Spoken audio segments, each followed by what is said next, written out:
So who would have thought, huh? Who would have thought that in the middle of a conversation about how a pandemic has interrupted our lives, our nation, and our church, that very pandemic would be interrupted by the murder of George Floyd? A murder that has brought so much sadness and so much pain to so many people in our community. I want to read something to those of you who still don't understand what the big deal is yet, or those of you who may not understand how much of an impact the murder of George Floyd has had, not just in our country, in our city, but our very own community. Check this out. I'm so tired of trying to explain to people why my life matters. Liz, if we could, let's put those words on the screen, because I don't want people to just hear me say it. I want people to read it the same way that I read it. I'm so tired of trying to explain why my life matters to people. No joke, fam. When I read those words, I was shook. I was shook and my heart sank. And the reason my heart sank when I read those words is because I didn't get those words from Twitter. I didn't get those words from Facebook. I didn't get those words from CNN or Fox News. No, those words came from somebody within our community. Okay, so those words came from somebody that's a part of what we call the SC fam. Those words came from a storyteller. Parents, those words came from somebody who has taught your kids about Jesus. I am so tired, this person said to me in a text, of trying to explain to people why my life matters. About a year and a half ago, we showed a story during our neighbor conversation at Soma City Church. Those of you who were around, there's a story of a girl named Michelle. Michelle grew up in church, and because of her sexuality, Michelle was kicked outside of the church, and she agreed to share the story with us. And normally when we watch stories at church, we're used to having a bow at the end of the story, right? Like we're used to having a nice ending, but this story didn't have that, right? You guys remember that? Remember how we told this story of this girl who was kicked out of the church because of the sexuality, and that was just it? There was no nice bow at the end of it. You guys remember that? Do you remember hearing that story? And do you remember how tense it was in the room, not only watching the story, but do you remember how tense it was in the room when I walked up on stage after the story and I said this? I said, if the first response you have to watching that story is not empathy for the story that we're watching, if your first response is to ask, okay, where does Soma City stand on this issue? If that is your response, I said a year and a half ago that you owe it to yourself to ask why. Okay, you don't have to explain to me because I'm the pastor. You don't have to explain to the person that you came with. You don't even have to explain to your small group, but you owe it to yourself when you watch a story as heartbreaking as that to ask yourself, why is it that my first reaction is to draw lines? Why is it that my first response is not empathy? You owe that question to yourself. I said that a year and a half ago, and I'm going to say it again in this context. If hearing the words I just read to you and watching what is happening in our country and in our city doesn't break your heart, you owe it to yourself to ask why. If the response to what's happening to the murder of George Floyd and how people are responding, if your first response is not empathy, if watching people cry and people in pain doesn't break your heart or move your heart, then fam, you owe it to yourself. Don't do it for anybody else. Do it for yourself. You owe it to yourself. And I owe it to myself to ask why. Especially if you are a follower of Jesus Christ. Why is it that you're not responding with the kind of empathy that Jesus responded with? I don't know what you think of when you hear the word empathy, but I always think of John chapter 11. John chapter 11 is an incredible story. If you're not familiar, Jesus' friend, Lazarus, is sick. And they send word to Jesus to say, your friend is sick, so we need you to come heal him, right? And the writer tells us that Jesus was late, right? Jesus was 3 days late, okay? And this is not really, where the conversation is going today. But if you didn't know, one of the reasons that we know that Jesus was a dark-skinned brother is not just because he's from the Middle East, it's because he showed up late, right? He was 3 days late to the party. And when Jesus got there, Lazarus was dead. Right? And his friends didn't understand why Jesus wouldn't come to heal Lazarus. Lazarus was one of Jesus' BFFs. And what they didn't realize is that they wanted Jesus to heal the sick, but Jesus wanted to raise the dead. That was the plan all along. Jesus wasn't, late by accident. No, Jesus wanted them to see a miracle. But what's so fascinating about John chapter 11 is that Jesus rolls into town and they meet him, and they're crying and they're sobbing and they're like, if you had been here, our brother would still be alive. And instead of just, explaining it away, instead of Jesus just saying, okay, y'all need to chill right now, instead of Jesus just trying to de-escalate and go, okay, you have no reason to cry. I know you don't understand, but don't worry. In about an hour or so, we're going to be throwing a party. I'm in control. I've got this down. I've seen the end of the movie. I'm about to spoil it for you. It ends well. Lazarus comes back. Jesus does not do that. Fam, the writer tells us in John chapter 11, verse 35, that Jesus wept. It's the shortest verse in the Bible. He wept. And I read that story and I think to myself, why? Why would Jesus weep for people who are weeping about something that he knows is about to fix? Jesus wept with his friends because he had empathy. Jesus wept because his friends were weeping.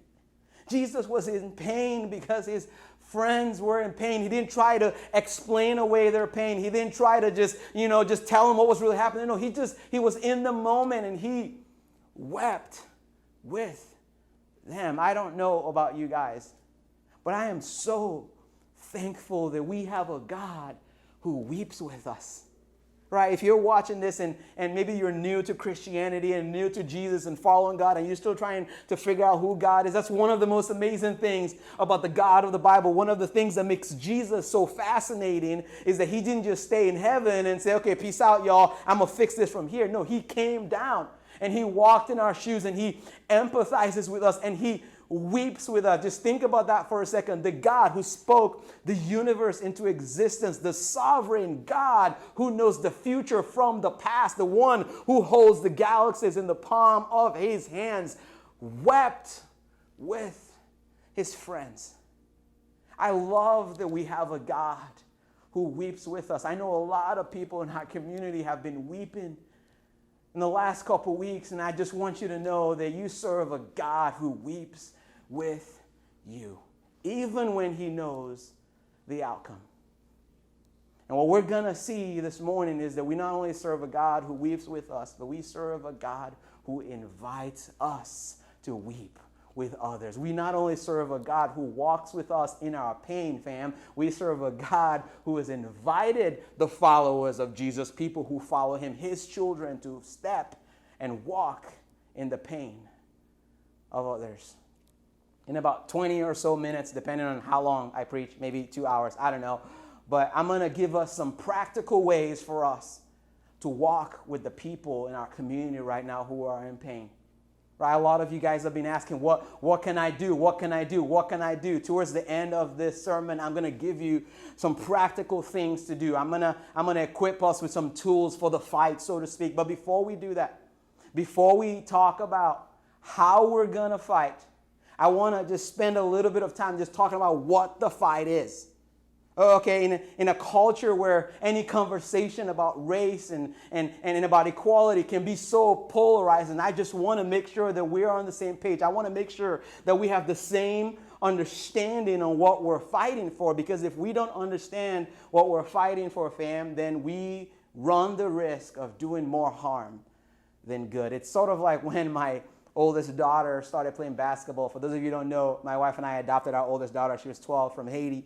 And when she came, she was super athletic. She'd never really played sports before, and we put her into basketball. And I remember driving her to her first, basketball game, and she's like, I don't know what to do. And I'm like, I know, but if the coach puts you in, you're more athletic than anybody on the field, so I want you to just hustle. That's all you got to do. You don't have to take a shot. I want you to just hustle. And I remember they start the game, and she just, I'm like, that's the girl you're guarding, and she just runs over, and she's guarding this girl. I mean, she's on top of this girl, and this girl's standing there like, what are you doing? And she's guarding her, and I'm like, well done, amazing, you're doing a great job. She's never getting the ball. It was incredible until they got a turnover, and her team got the ball. And some of you heard me say this before. And she kept guarding the girl while her team was on offense. And I just remember standing in the bleachers laughing so hard because Baby's team is on offense and Baby is guarding this girl like you can't go anywhere. And the girl's looking at her like, sis, like you guys have the ball. Why are you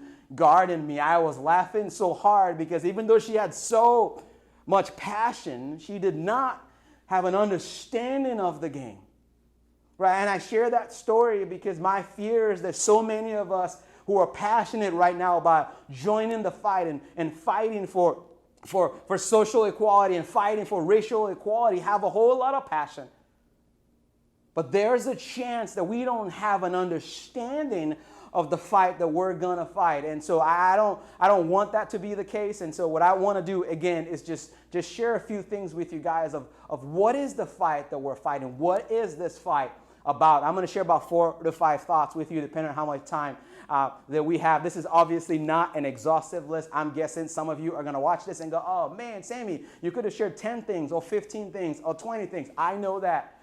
But my hope and my prayer is this 4 things that we're going to talk about today is a start to the conversation and the journey that we're going to be on as a church. What is the fight that we're fighting? What do we need to understand about this journey that we are on? The first thing is that we have to remember that this fight that we're talking about is about people, not politics. I'm going to say that again. We have to understand that what we're talking about fundamentally today is a fight for people and not politics. So to put it a different way, what we're talking about today is far more personal than it is political. And those of you who saw my video that I posted that I thought was private, was public, and everybody sees it now, you've heard me talk about this. So I'm not going to spend a lot of time on it, but I think it bears repeating that if your response to what's been happening in our country, if your response to all the pain and all the anger over the murder of George Floyd and what it represents for the African American community, if your response to that is, man, it's all political, can I just, just nicely say to you that you don't get it. You don't get it, and you are not close enough. If you think what's happening right now in our country is all political, you're not close enough. Or if I could be a little bit more direct and specific, if you think the reason that your pastor has cried more in the last week than he has in the last 10 years is political, if you think politics is the reason that's happening, then you're not close enough. If you think politics is the reason why I have literally gotten more texts from people between 3 a.m. and 5 a.m. in the last week than I have ever in ministry combined, then you're not close enough or you don't get it. If you think the reason grown men are afraid, I'm not exaggerating, I'm not speaking hypothetically, I'm not even talking about in our country, Soma City, I'm talking about in our church, people that if names I put out there, you would know who I'm talking about.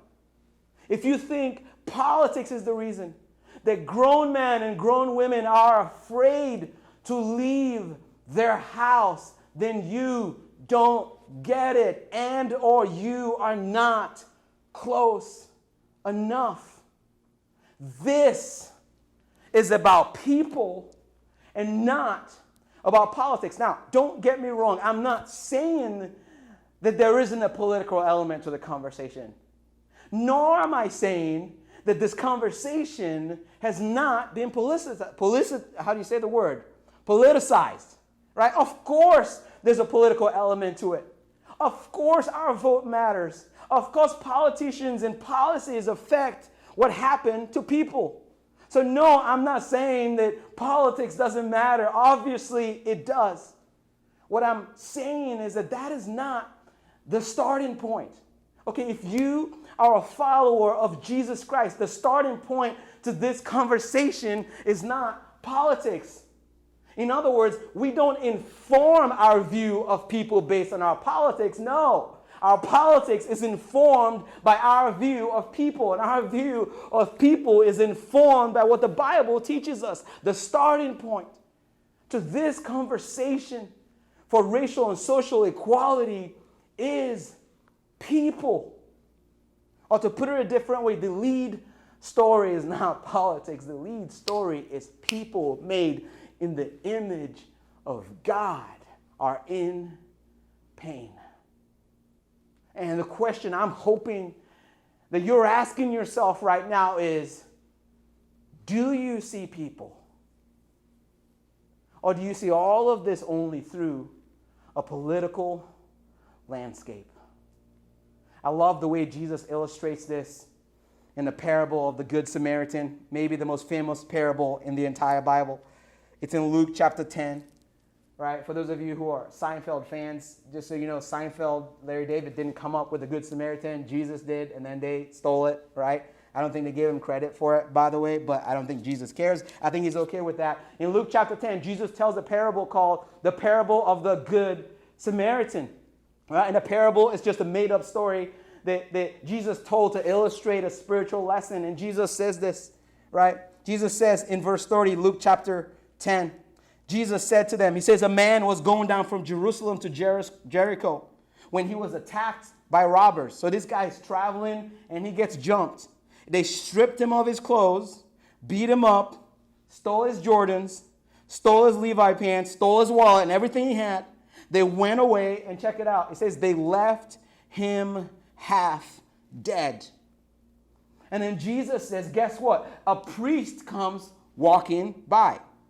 And he happened to be going down the same road. Wow, what a coincidence. And Jesus says, when he, the priest, saw this man, he passed by on the other side. So too, verse 32, Jesus says, a Levite, when he came to the place and saw him, passed by the other side. But, said Jesus, and if this were a movie, this is where the dramatic music would come in. Da, da, da. But, listen, verse 33, Jesus says, a Samaritan. Right, Samaritan were the most hated people in Jewish culture. Right? Religiously, politically, culturally, Samaritans were ostracized. And so this Samaritan, those of you who know the story know that he's about to become the unlikely hero in the story. Jesus' Samaritan come by as he traveled, and he came where the man was. And when he saw him, he took pity on him. I want you to pay attention to a couple things. I want you to pay attention to how much, and I've read this story, I don't know, maybe hundreds of times. I've never noticed how much of an emphasis Jesus pays to proximity in this story. Listen again to what he says in verse 31 about the priest. He says the priest was going down the same road, and listen, when he saw the man, what did he do? Jesus says he passed by the other side. So he's walking down the street. He saw the man laying there, half naked, dying, and he crossed to the other side of the street. Proximity. Listen to what else happens. The Levite came, and when the Levite came to the place, he too passed to the other side of the street. But the Samaritan came, and listen to what he says. He came to where the man was. Do you know why this story is called the story of the Good Samaritan and not the good priest or the good Levite? The reason it's the Good Samaritan is because the Samaritan was the only one that stayed on the right side of the road, right? The reason it's called the story of the Good Samaritan is because while the other guys walked on the other side of the road, the Samaritan chose to come close.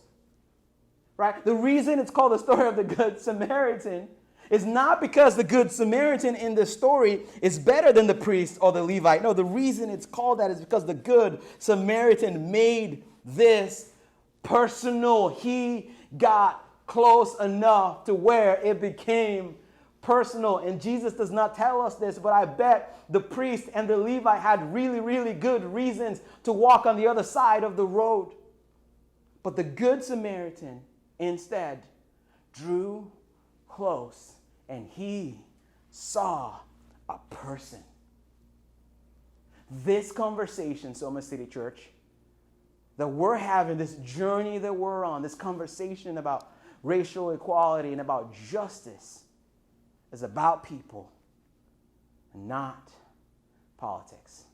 What is this fight about? This fight is about people. The second thing that we have to remember is that this fight that we're in is about focus and not favor. I'm going to say that again. This fight, this conversation is about focus, not favor. Black lives matter. All lives matter. Black lives matter. All lives matter. Black lives matter. Scroll down about 5 or 6 comments and I promise you somebody is going to pipe in. All lives matter.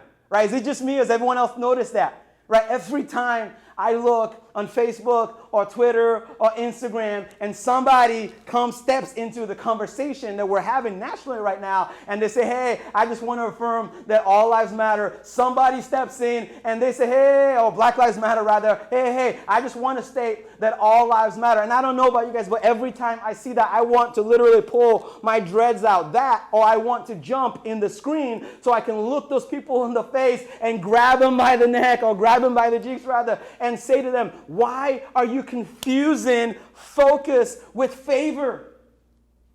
All lives matter, obviously. Right? Anybody with half a brain, anybody that takes a second to think about it would agree, unless they're a troll and they're just trolling you, which you can't win anyways, but any reasonable person would agree that of course all lives matter, but that's not the point. That's not the point of this conversation. When we say Black Lives Matter, we are not talking about favor. Okay, we're not talking about value. We're not talking about worth. We're talking about focus. It's sort of like when Jesus told the parable in Luke chapter 15. Jesus told the parable of the lost sheep.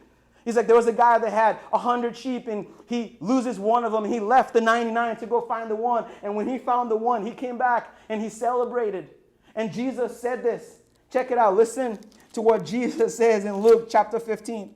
It says, I tell you, Luke 15:7, that in the same way, are you ready for this? There will be more rejoicing in heaven over one sinner who repents than over 99 righteous people who do not need to repent. I know this sounds silly and ridiculous, but can you imagine what would happen if Jesus would have said that and somebody in the crowd would have gone, no, Jesus, actually, there is rejoicing in heaven over everybody. Right? And Jesus going, yeah, I know, that's true. God loves everybody. But I just want you to know that when one person turns to God, there's more rejoicing over that one person than over the 99. They go, no, that's not the point. I love the way I was listening to Pastor Carl Lentz of Hillsong, and he gave a great example. He's like, when Jesus said, blessed are the poor, imagine if someone said, no, blessed are everybody. Right? And Jesus going, no, that's not the point. Right? The point of Jesus saying there are more rejoicing and there's more rejoicing in heaven over one person than over 99 people who don't need repenting is not favor. The point is focus. The point is Jesus is saying the lost sheep, people who are far from him, are the primary object of God's focus. And I know that's a little bit of a different conversation, but come on now, it's the same lane. When we say Black Lives Matter, it's not a question of favor, it's a question of Focus. I love the way the father responded to the brother of the prodigal son. Luke chapter 15, Jesus tells 3 parables. He tells the parable of the lost sheep, tells the parable of the lost son, of the lost coin, then he tells the parable of the lost son, right? The prodigal son, as we refer to it. If you don't know the story, a father has 2 sons. One of them got up one day and said, give me everything. Don't care about you anymore. Don't care about your plans. I want to go live my life. His father divided up the inheritance. And Jesus tells us in the story that the prodigal son, he goes to Vegas and he blows it, lives his life. His life comes crashing down. He crawls back home to his dad and says, I'm so sorry, I messed up, blah, blah, blah. And can I just be a servant? His dad's like, what? Are you kidding me? We're going to throw a party for you. You are my son. You were lost, and now you're found. You were dead, and now you are alive. We are going to throw a party for you. And so the dad throws the biggest party. He invites everybody. He's like, we're going to kill the fattened calf, okay? Because they had a calf that they'd been fattening up for a really long time for a special occasion, and he thought he was special than all the other calves, but this was the day that he was going to be meat on the plate because his son came back. They threw a big party. And listen to what the older brother said. Okay, we're going to be in Luke chapter 15. Listen to what happened. Right, the older brother, again, 2 sons. One of them went and blew his whole savings, came back home, begging for his father to make him a servant. One stayed home. The one that stayed home is the older brother. Listen to what it says.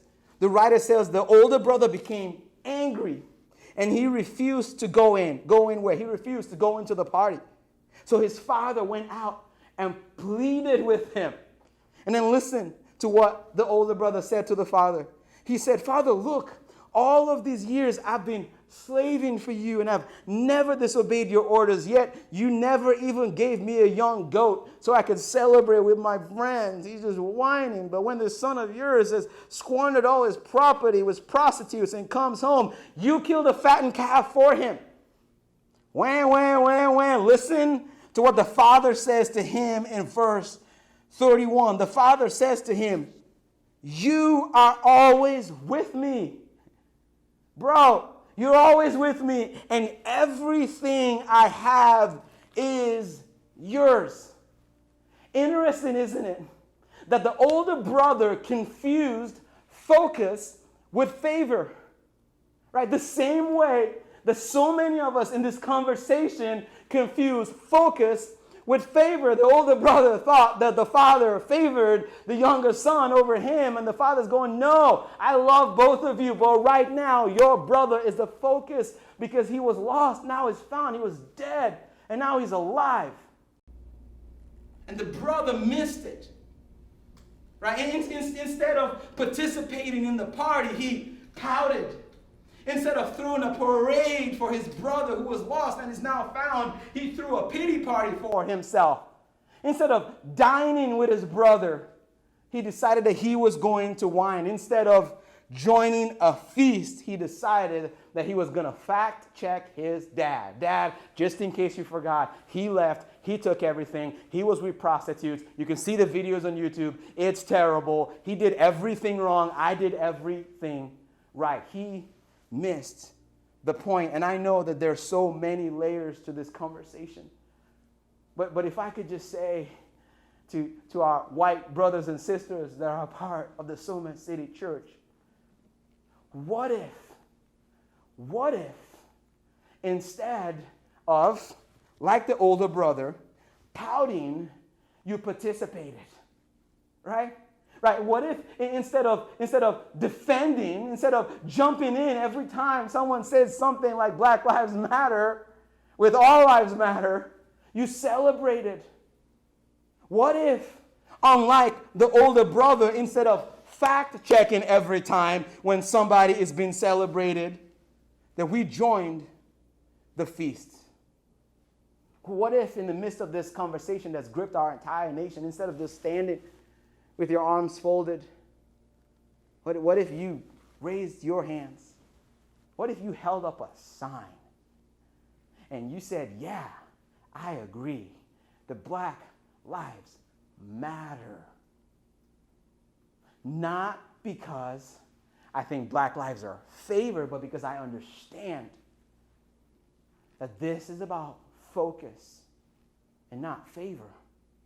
I understand that the reason we say that and the reason we're about that is because that's the focus right now. And for what it's worth, okay, maybe no one's ever told you before, for what it's worth, black people don't want to be the focus. Okay, I don't know if you know that or not, but I've never met a black person who was like, hey, man, I just want us to be the focus. Okay, I just want Black Lives Matter to just exist. No, we don't want to be the focus. But unfortunately, for a lot of reasons, more than we can explain this morning, we are. And until then, it's important for us all to remember that not only is this a fight about people, but this is a fight for focus. It's about focus and not favor. It's about people and not politics. I'll give you a couple more. I'll be out of here. Number 3, it's about friendship, not friendliness. All right? This conversation we're having is ultimately about friendship and not friendliness. I'm sure most of you saw, but I left a comment under that video that I posted in our SC group about a week ago because a lot of people keep asking, what can I do? And one of the things I said is one of the best things that you can do is to befriend someone that's not like you. That's one of the best things that you can do in this fight is to say, I'm going to be intentional about being friends with somebody that's not like me. Now, I don't know what you were thinking when you read that, but just so we are in the same zip code, when I said that, I didn't mean that you should be friendly to someone who's not like you, because I think that's what most of us think of. Or we think, okay, man, I gotta be friendly. I gotta smile when I see the black guy. Like, hey, what's up? You know, I guess they do that to each other. Maybe I can jump in. Maybe I can smile. Maybe I can be nicer. That's not what we're talking about. When I say friends, I'm talking friends like Jesus was friends to people who were nothing like him. I've said this, I don't know, maybe 100 times, in 100 sermons. But one of my favorite things about Jesus is that people who were nothing like him loved to be around him. Right? I love that. If you're watching this and you're like, man, I am nothing like church people and I am nothing like Jesus. Well, guess what? If Jesus were physically alive in 2020 in Toledo, Ohio, not only would he be your friend, but you would like him and you would want to be around him because you would know without a shadow of doubt that he likes you and he loves you. What set Jesus apart from all the religious leaders is that Jesus was friends with people who were nothing like him. And he wasn't just friendly to them, but he was friends with them. I.e., he ate with them, right? And he hung out with them, and he went to their homes. He didn't just invite them to his home. He didn't just say, hey, you should come to church sometime. You should come to synagogue sometime and hear me talk because I'm Jesus and my sermons are fire. They're amazing. You're going to love it. You're going to learn a lot. No, Jesus went into their homes. And the scriptures tell us that not only did Jesus go into the homes of people who were nothing like him, but Jesus went out of his way to go into the homes of people who were nothing like him. And when he got there, he asked questions and he listened and he stepped into uncomfortable conversations. And what I love about Jesus' friendship with people who were nothing like him is that it wasn't just Jesus that claimed to be friends with people who were nothing like him. But people who were nothing like Jesus claimed that Jesus was their friend. Can I ask a question to, and I know I'm picking on, like our white brothers and sisters a little bit here, if that's okay with you guys. Can I ask you a little bit of an awkward question? How many of your, I'm just going to shoot straight. How many of your black friends would consider you their friend? Right? I'm guessing there's a lot of people watching going, oh man, I got friends that are nothing like me. Oh, I do. I got this guy and that guy, and I dated that guy in high school and that person. No, this is not a history lesson. And it's not really just from your perspective. But come on now, how many of you guys know? Let's be honest, church. How often are we saying, that's my friend? But that's not the question. The question is, how many of them would say, you're my friend? Okay, you're my friend because you not only invited me into your home, but you came into my home. And you ate with me, and you hung out with me, and you asked me questions, and you stepped into my culture, and you were willing to be uncomfortable.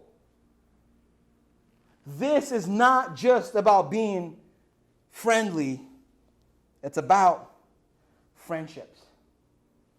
And last but not least, it's about people, not politics, focus, not favor, friendship, not friendliness. It's about conversations. I don't know why I picked such big words. Not comments. It's about tables, not timelines. I'm going to say it again loud enough for those in the back. It's about conversations, not comments. This fight is about tables and not timelines or hashtags or little black squares.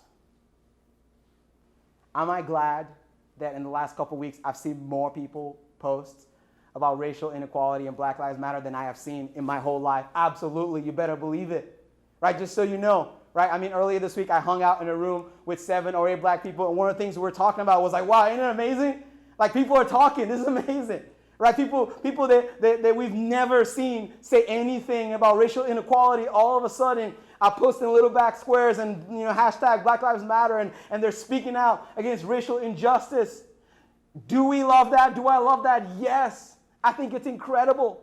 Okay, and just so you know, for the record, awareness is part of the work. I know that we live in a world of extremes and we keep going back and forth, and sometimes, people like to shame people who post stuff that, hey man, it's not about posting stuff. It's more, no, that's part of the work. Awareness is part of the work. So please keep posting, right? It's encouraging to see people speak out. But that said, I just want to stay for the record. And for the people who have felt a pressure to post something, maybe I've posted something and you're kind of feeling bad now. You're like, oh man, Sammy likes it and all the black people in church like it and I haven't posted and you're feeling bad. I just want to say for the record that the most important question in this conversation is not have you posted something or have you commented. No, the most important question that you could be asking yourself in the midst of this conversation is, are you having conversations? And have you expanded your table to include people who are nothing like you? It's about conversations and not comments. It's about tables and not timelines. Someone said, I'm going to shoot straight with you. Any fool can post on social media. Okay, all you need is a phone and a thumb. Right? Any fool can post a little black square and a hashtag. Love it. I think it's great. But come on now, people, that is not all of the work. If anything, it's the beginning.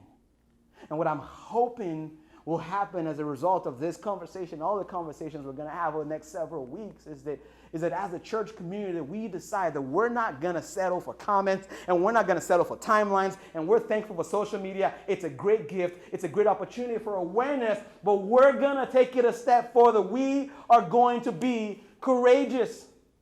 Courage is opening yourself to conversations that are uncomfortable. Courage is saying something at Thanksgiving when that uncle or that auntie of yours says that little racist comment and everybody's laughing, and you step into that moment and you make it super duper awkward because you're going to shut it down. That is courage. Courage is saying, I'm going to go out of my way and put myself in a position where I actually get to have conversations with people who are nothing like me. Courage is saying, I'm going to trade fact-checking on the internet for face-to-face conversation. Courage is saying, I'm going to step into uncomfortable dialogue and I'm going to actually sit at the table. I love social media, but don't get it twisted. It's not all of the work, and it cannot be the only work that we do. And I know nobody wants to hear this, but most of the work that it's going to require for us to bring heaven on earth, like we always say, is not going to get you retweets, and it's not going to get you likes. Most of the work that it's going to take is going to cost most of us more than we can imagine. And so before you get all excited and you want to run 100 miles an hour, and I love your passion, I just want you to slow your roll a little bit and just remember that we're talking about conversations and we're talking about tables. And if you are really going to engage in conversation and you're really going to sit at the table with people that are nothing like you and you are serious about that work, it will cost you, I'm telling you right now, more than you could ever imagine. I want to read you the rest of the story of the Good Samaritan. Right? I read you the best parts. I read you the easy parts. But listen to how the story ends in Luke chapter 10. Listen to what happens. After the Good Samaritan saw him, it says he saw pity on him, verse 34. He says, then the Good Samaritan went to the man that was on the floor. He bandaged his wound. He poured on oil and wine. Then he took that man and put him on his donkey. And he brought him to an inn. Listen to this. And he took care of him. Then the next day, okay, this guy had plans, he had his little, phone, and he had his little Google calendar, and he had appointments and all this stuff, but he shut all that down. He's like, there's a person right here, and he is my focus right now, and I may not know him, but I'm going to enter into friendship with him, and I'm going to commit to this process. And the next day, he took out 2 denarii, right? In other words, he pulled out his American Express. The next day, he gave it to the innkeeper, and he says, look after him. And when I will return, I will reimburse you for any extra expense you may have. This dude went the extra mile. Right? He didn't just put a little bandage on his wound. He didn't just like, oh man, I'm going to pray for you. Thoughts and prayers, bro. Thoughts and prayers. No. He took care of him, put him on his donkey, right? Disrupted his old routine, took him to the place, got up the next morning, pulled out his wallet, gave it to the innkeeper. Here's my American Express. I don't care how expensive it is. I don't care how much it costs. Put it on my tab. And at the end of the parable, listen to what Jesus says. Jesus asked the people, he says, which one of these, this is like a trick question, right? Which one of these do you think was a neighbor to the man who fell to the hands of the robbers? And the expert in the law replied, the one who had mercy on him. And Jesus said, go and do likewise. I don't know about you guys, but that is the kind of church that I want to be a part of. I know Jesus is talking about a person, right? But a church is made up of people. We are the church. That's the kind of church I want to be. This guy was so extra in his love for a stranger that he never met. And just so you know, there was no context. We know the context. For all the Good Samaritan knew, this man deserved it. For all he knew, he just got what he had coming to him. He didn't have any context, and yet he stepped into the pain and he went the extra mile. That's the kind of church I want to be a part of. That's the kind of church, Soma City, that I'm praying that we become. I don't want to be a part of a church that's known for what we post online. I don't want to be the kind of church that's known by our comments, even though I love online, I love comments, and I love our timeline, and I love telling stories. That's not what I want to be known for. I want to be the kind of church that's known for our conversations. I want to be the kind of church that's known for standing still and embracing hard conversation, that's known for our tables. Right, that we're always welcoming people to the table and we're going the extra mile to give a seat at the table for people who are nothing like us. I want to be a part of a church that values friendship over friendliness, that we're not content just to be friendly to people who are nothing like us. No. We are going to step into friendship. I want to be a part of a church that's not afraid to be focused, even if it costs us people. I want to be a part of a church that understands that the conversation we are having right now is far more personal than it is political. I want Soma City Church for us to be a church that localizes the conversation. I've said that so many times, I feel like in the last week, and I'm just going to keep saying it because it's the only way to make sense, at least for me, of what's happening in our country. We have to localize the conversation. Right? Like we have to take a step back from what is happening nationally, and we have to change the narrative to what is happening personally. Localizing the conversation means we change the narrative from what's happening nationally to what's happening personally. Localizing the conversation means that rather than looking at timeline and news to see how we're doing, we are looking at conversations and tables to see how we're doing. Localizing the conversation means rather than asking, is our world, is our country, and is our culture getting better? We ask a better question. We say, is our church and is our family and is my heart getting better? I can't tell you guys how many texts I've gotten this week and emails and comments from so many people who are like, what can I do? Right? And I love it. I love that so many people are so motivated. What can I do? What can I do? And in a few minutes, I'm going to give you some practical things to do. But can I just tell you that maybe the best thing that you can do for this conversation is not something that you do externally, but something that you do internally?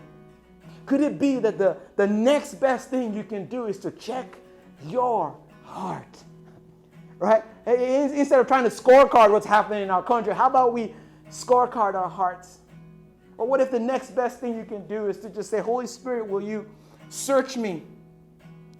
Is my heart getting better? Will you expose all the prejudice in my heart? Will you show me in what ways have I missed the mark? Holy Spirit, will you show me? Have I put politics over people? Have I missed the point? Am I confused about focus and favor? Have I substituted friendship for being friendly? God, will you search my heart? God, have I had conversations or am I just content with comments? Am I a scorecard in my life based on timelines? Or have I expanded my table? What if the next best thing that you can do is say, God, search my heart? We have to localize the conversation to our church, our homes, and our hearts. That's where it begins. I'm going to be back in a few minutes to give us some very, very practical steps that we can take. And so please don't turn off. I know some of you watch a talk and you're like, peace out. Hang with us because I need you to hear this. I need us to do this together. But before we talk about what we need to do, let's take a few minutes to think about who we are. Let's take a few minutes in your living room, wherever you are, wherever you're watching. Will you just take a few minutes and just say, God, here's my heart. Will you speak what is true? Start in me. That's our prayer, God. Help us to be the start of change. In Jesus' name, amen.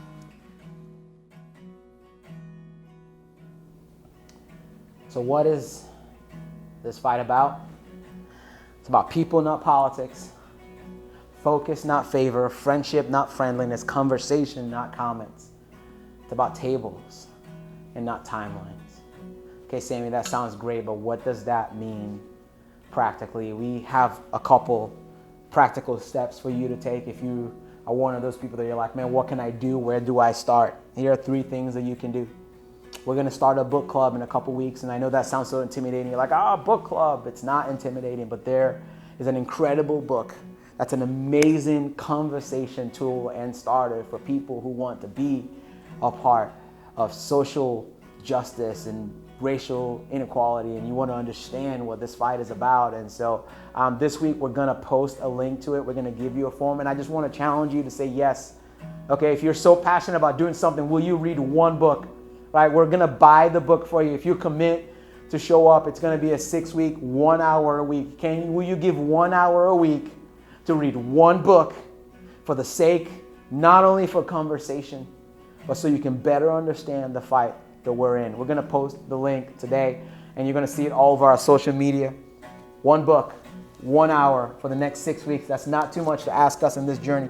The second thing that we're going to do is that we're going to provide a class, right? We're going to provide a one-time class. If you're like, man, I can't read for 6 weeks, you can come to a class for 1 hour, and we're going to invite a friend of ours who has been in this journey longer than most of us, and she's well-versed, and she's well-learned, and she's right on the front lines of it. And we're going to take an hour to talk about what it looks like to live a lifestyle that's anti-racism. And so again, if you want to engage in the fight, you join our book club, and we'd love for you to be a part of this class. We're going to post more about it this week, and you're going to see a link soon as service is over later this week in our SC Fam book page. You can sign up for that. And then the last way that you can be involved is we're going to give you an opportunity to serve. Okay, so you can read a book, you can come to a class, and you can serve. Those of you who know, who've been around a while, know that we have been in partnership with Tabernacle Church now for a number of years. Tabernacle Church in downtown Toledo is pastored by Dr. Calvin and Christine Sweeney, and they are incredible people who are doing incredible things in our city. And we have an opportunity to come alongside them and to provide food and groceries and to give that to people who are in need. It's an incredible opportunity for some of us who have never gone to be on that side before, to be able to engage people mostly who are not like you, and to be in friendship and to hear stories. And we're not just going there to go save or to go help. No, we're going there so our hearts can be changed. And we're going there because they have something to offer us. And so we're going to provide that opportunity. So just a quick recap. We're going to give you an opportunity to read a book with people like you in our community. We're going to do it over Zoom. It's about an hour late at night when your kids are in bed.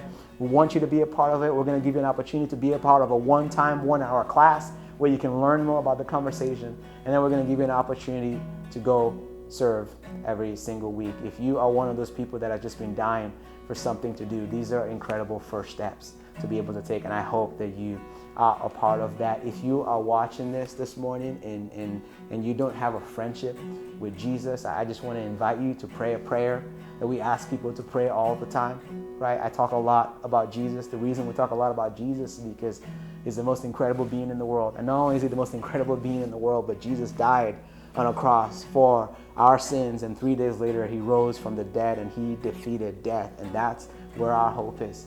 Every week almost, we invite people to pray this prayer. We say, Jesus, I believe, and I give you my life. If you've never prayed that prayer before, will you just pray with me? Just say those words. It's not all you and God need to talk about, but it's the beginning of a lifetime of conversations. Jesus, I believe, and I give you my life. Jesus, I believe that you gave your life on a cross for my sins, and I believe that you rose from the dead, and I give you my life. Amen. Thank you, Soma City, so much for hanging out with us this morning. It has been a long week, a long couple of days. It has been a really, really long day. I know you guys are watching this in the morning, but we're recording this in the evening, and I just spoiled it for those of you who for some reason still think this is a live feed. You can just keep pretending it's a live feed. But I love you guys. Thank you for creating a space where we can have conversations like this, and I hope that you jump in. I hope that this is not just talk. I hope that all the things we're posting is not just because it's in. I hope that this is who we are. We've been talking about this for years, and this is going to be a big part of our identity and a big part of what we do moving forward. And so will you read a book, will you come to a class, and will you serve with us? I love you guys, and I'll talk to you later. Peace.